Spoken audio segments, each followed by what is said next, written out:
नमस्कार, बहुत स्वागत है आप सभी का। आपके साथ मैं पल्लवी रविंद्र सिंह। बुलेटिन की शुरुआत करेंगे सियासी गलियारों से आ रही बड़ी खबर के साथ, जहां पर बताया जा रहा है कि चित्तौड़गढ़ और उदयपुर के दौरे पर सूबे के मुखिया सीएम भजनलाल शर्मा आज रहने वाले हैं। चित्तौड़गढ़ के अनगढ़ बाबजी जाएंगे सीएम और इसी के साथ एक पेड़ मां के नाम अभियान के तहत वहां पर पौधारोपण करते हुए मुख्यमंत्री नजर आएंगे। गौशाला का भी इस दौरान वो उद्घाटन करेंगे। उदयपुर में वहीं बीजेपी पदाधिकारियों की बैठक लेंगे। ये बैठक बेहद ही महत्वपूर्ण है क्योंकि उपचुनाव को लेकर के सियासी गलियारों में लगातार हलचल तेज हुई चली है। बीजेपी से कांग्रेस तक लगातार बैठकों का दौर जो है जारी है और इसी वजह से ये बैठक बेहद ही महत्वपूर्ण बीजेपी पदाधिकारियों के साथ सीएम की बताई जा रही है। सलूम्बर विधानसभा उपचुनाव को लेकर के ये बैठक है। इस वक्त की बड़ी खबर आपके टेलीविजन स्क्रीन पर सीएम के कार्यक्रम से जुड़ी पहुंचा रहे हैं। चित्तौड़गढ़ उदयपुर के दौरे पर सीएम भजनलाल शर्मा रहने वाले हैं। बताया जा रहा है अनगढ़ बाबजी जाएंगे सीएम भजनलाल शर्मा चित्तौड़गढ़ के और वहां पर जो है पौधारोपण अभियान को आगे बढ़ाएंगे। जोधपुर एसडीएम प्रियंका बिश्नोई ने आखिरी सांसें ले ली हैं। अहमदाबाद में इलाज के दौरान उन्होंने दम तोड़ा है। जोधपुर के वसुंधरा अस्पताल में इलाज के बाद जानकारी है कि उनकी तबीयत कुछ ज्यादा बिगड़ गई थी। परिजनों ने अस्पताल पर लापरवाही के इस दौरान बेहद ही गंभीर आरोप लगाए। कलेक्टर ने जांच कमेटी गठित कर जांच के आदेश भी दे दिए हैं। कल जांच कमेटी अपनी रिपोर्ट पेश करेगी और उसके बाद तस्वीरें और ज्यादा क्लियर हो पाएंगी मामले को लेकर के। तो जोधपुर एसडीएम की मौत हो चुकी है। जोधपुर एसडीएम प्रियंका बिश्नोई ने दम तोड़ दिया है और इस दौरान उनके परिजनों की तरफ से अस्पताल पर इलाज में लापरवाही बरतने का आरोप लगाया गया।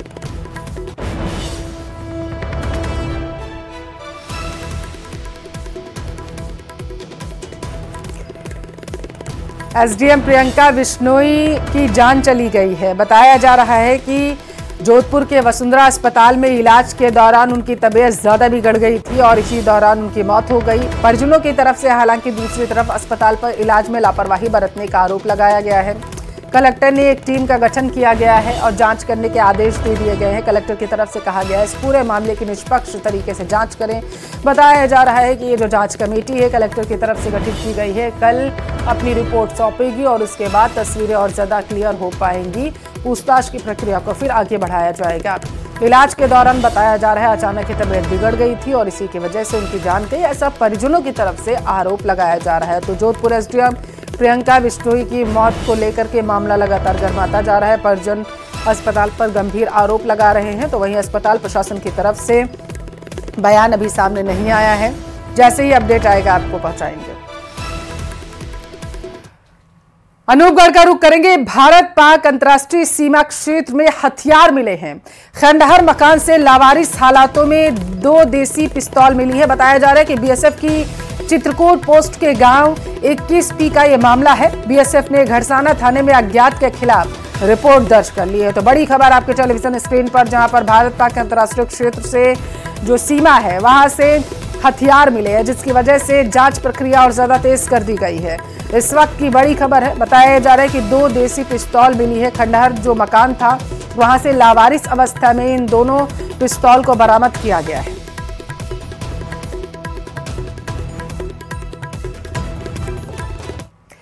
मथुरा में बड़ा हादसा हुआ, जहां मालगाड़ी के 20 से ज्यादा डिब्बे पटरी से उतर गए। हादसे के बाद डिब्बे एक दूसरे पर चढ़ते हुए नजर आए। मालगाड़ी में कोयला लदा हुआ था, ऐसी जानकारी है। डिब्बों के पलटने से डाउन और अप लाइनों पर कोयले का ढेर लग गया।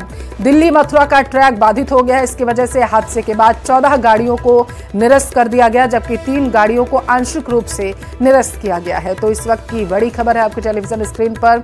मालगाड़ी के डिब्बे जो थे वो पटरी से उतर गए। लगभग 20 डिब्बे पटरी से उतरे हैं, जिसकी वजह से मालगाड़ी में जो कोयला भरा हुआ था बताया जा रहा है कि वो ट्रैक पर बिखर गया।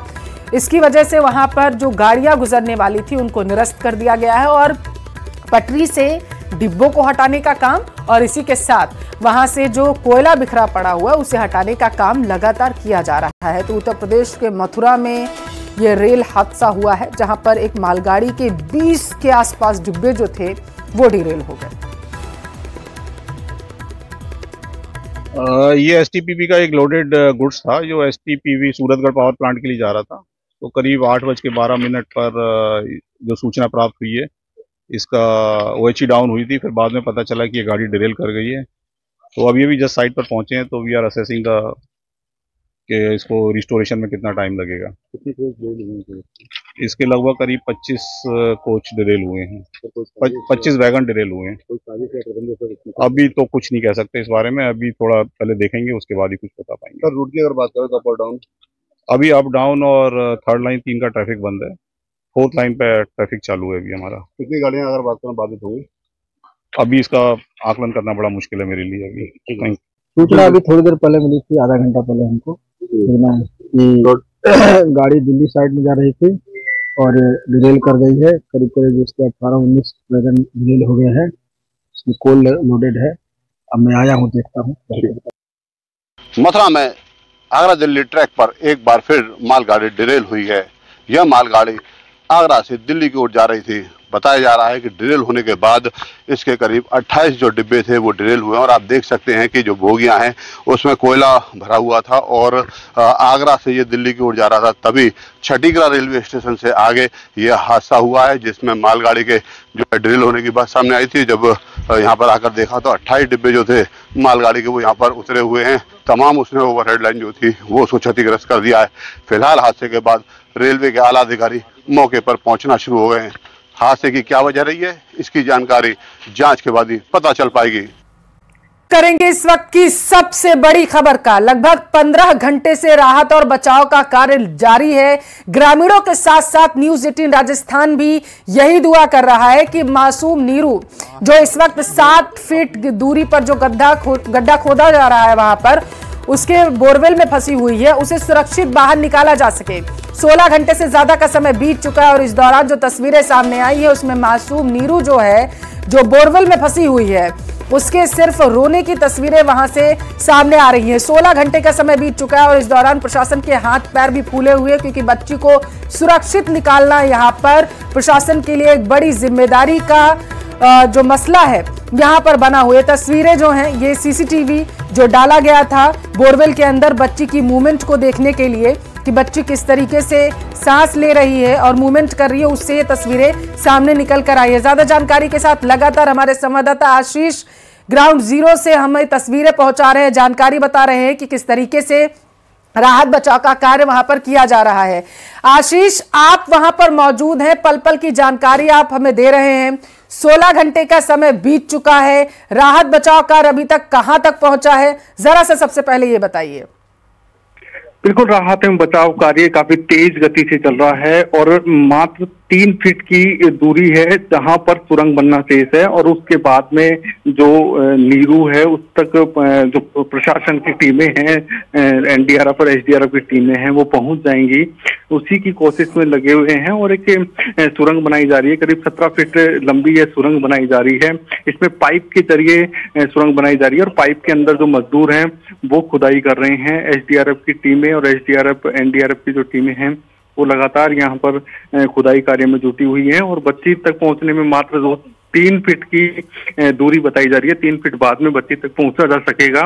इधर बच्ची लगातार मूवमेंट कर रही है। सीसीटीवी कैमरा यहाँ पर लगाया गया है। सीसीटीवी में अभी बच्ची को बिस्कुट और जो चॉकलेट भेजी गई थी लेकिन उसने खाया नहीं है क्योंकि बच्ची काफी थक चुकी है। 15 घंटे हो चुके हैं। बार बार बच्ची से ये कोशिश की जाती कि वो जो एनडीआरएफ और एसडीआरएफ टीम ने पहले जो प्रयास किए थे, जो कुछ संसाधन भेजे थे जिसमें एक रिंगनुमा एक वस्तु भेजी थी, उसको पकड़ने के लिए काफी उससे बार बार गुहार की गई थी, जिसके कारण वो काफी थक चुकी है।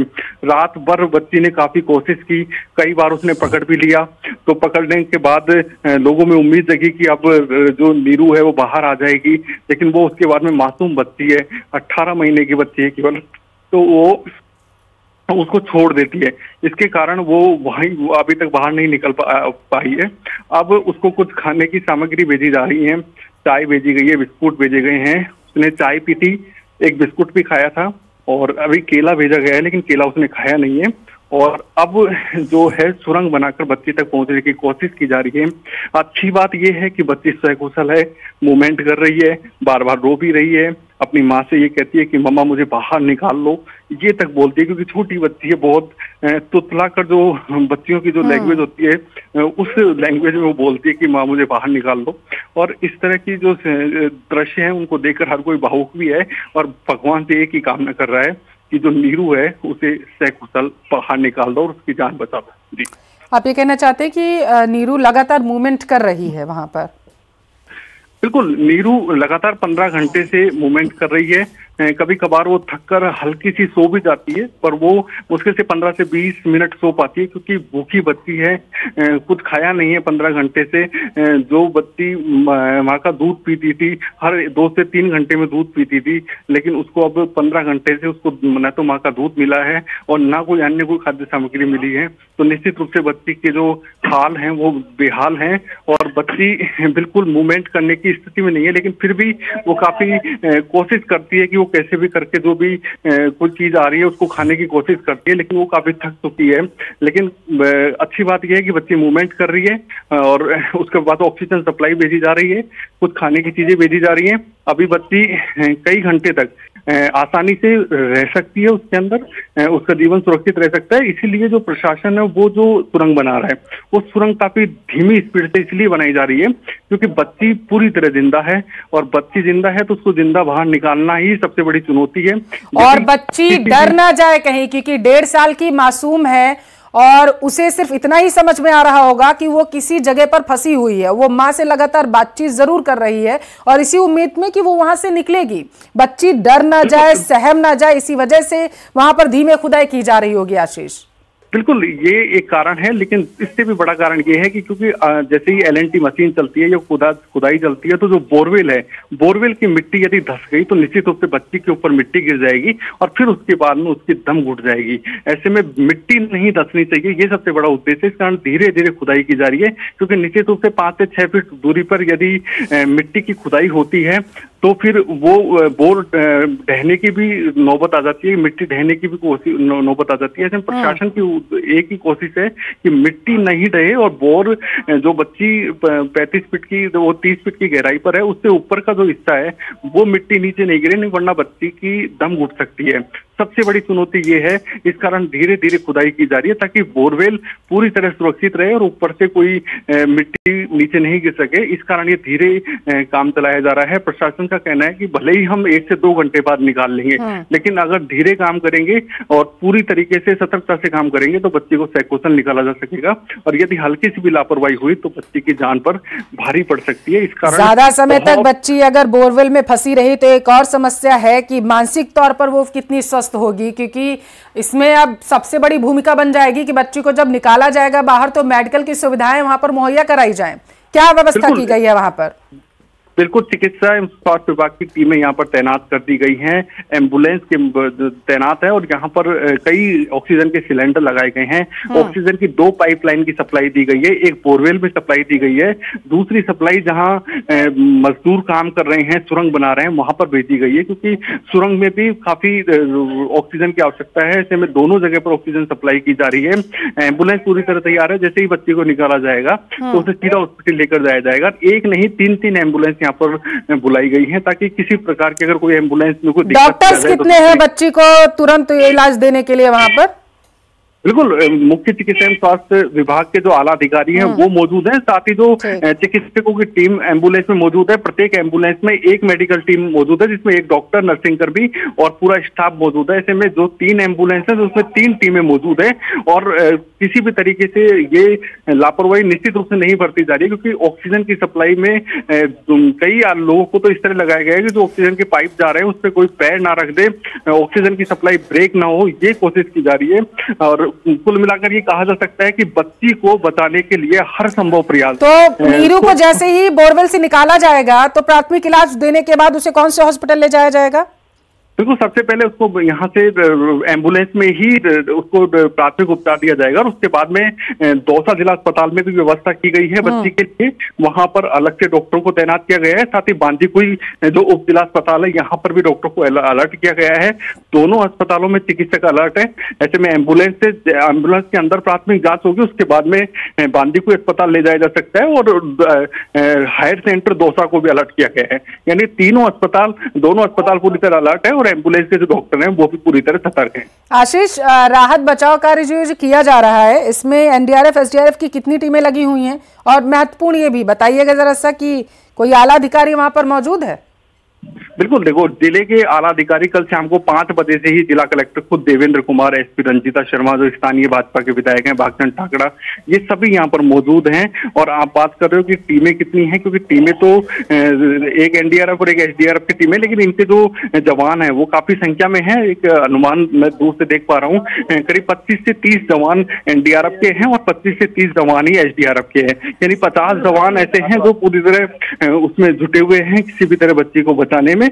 और अब देखो एक और आशीष, ये तस्वीरें भी हम अपने दर्शकों को दिखा रहे हैं जहां पर रस्सी के माध्यम से खाने पीने की जो चीजें हैं, जैसा हमारे संवाददाता ने बताया कि बिस्किट से लेकर के केला बच्ची को दिया जा रहा है ताकि मासूम खाए वहां पर और थोड़ा सा उसका ध्यान भटके, क्योंकि 16 घंटे हो चुके हैं। 16 घंटे से उसी बोरवेल में, उसी सकरी बोरवेल में वो वहां पर फंसी हुई है। ऐसे में बच्ची घबरा भी रही होगी, तो लोगों को वहां पर ये सहूलियत दी गई। आप जरा सा सुनिएगा बच्ची किस तरीके से वहां पर मूवमेंट करती हुई नजर आ रही थी और उसकी आवाज जो कैप्चर हुई है सीसीटीवी कैमरे में, वो सुनिए। रुक जाओ यार, माँ तो आ जाओ, नीचे ले ले नीरू, माँ तो आ जाओ, ले ले बेटा ले ले नीरू, हम उसका हाथ में ऊपर लाना चाहिए नीरू, खिलाना पड़ता है बस इतनी सी बात है। अरे ले ले बेटा ले ले नीरू ले। अरे रुक जाओ यार, माँ तो आ जाओ, नीचे ले ले नीरू, माँ तो आ जाओ, ले बेटा ले ले नीरू, हम उसका हाथ में ऊपर लाना चाहिए नीरू, खिलाना पड़ता है बस इतनी सी बात है। अरे ले बेटा ले ले नीरू ले। अरे रुक जाओ यार, माँ तो आ जाओ,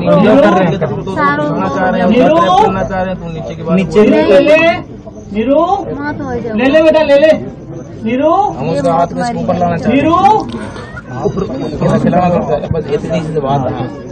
अरे ले बेटा ले ले नीरू ले। अरे रुक जाओ यार, माँ तो आ जाओ,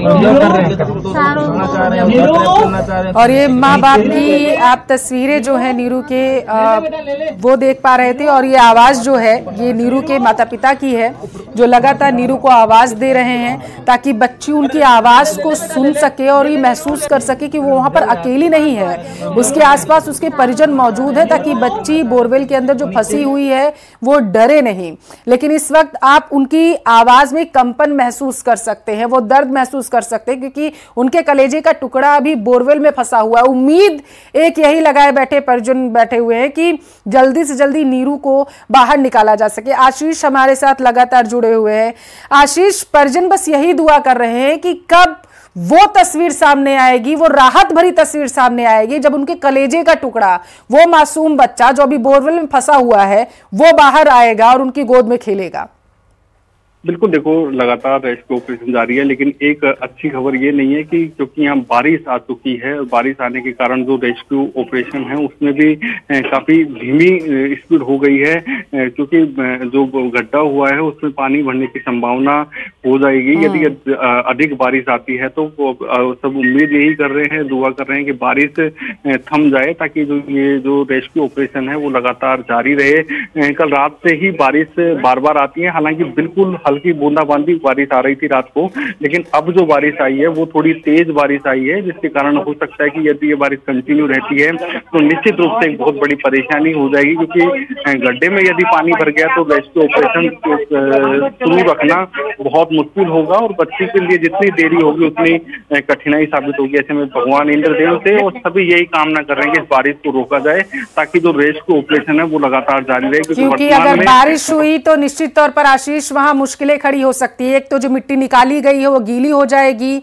और वो मलबे में तब्दील हो जाएगी अगर ज्यादा बारिश हुई, और उसे निकालना मुश्किल हो जाएगा वहां पर राहत बचाव कार्य टीम में जो लोग लगे हुए हैं उनके लिए। तो दुआ यही कि प्रकृति मेहरबान हो, बारिश वहां पर ना हो ताकि बच्ची को सकुशल वहां से निकाला जा सके।